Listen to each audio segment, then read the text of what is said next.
I had done my job. We economic hitmen did a great job with that one.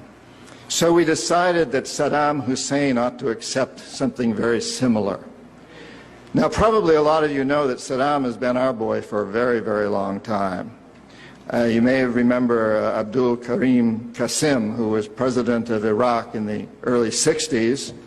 Qasim came up with a unique concept. He said, Iraqi oil ought to go to benefit the Iraqi people. How novel is that?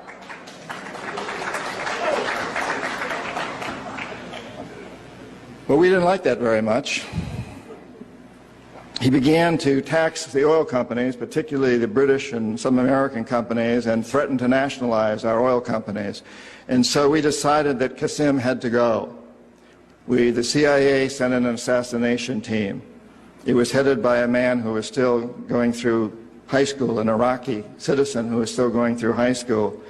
They riddled Qasim's car with bullets on the streets of Baghdad and missed him. The head of this assassination team was wounded and fled to Syria. His name was Saddam Hussein. He was a CIA agent in those days, an assassin for us. He failed. He was our boy. He was our man.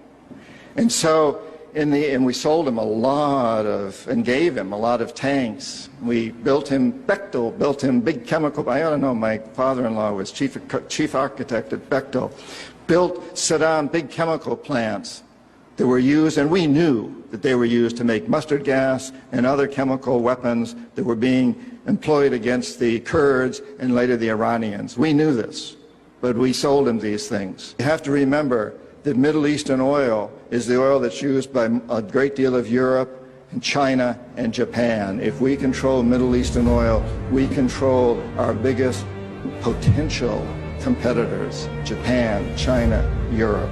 So it's very important that we do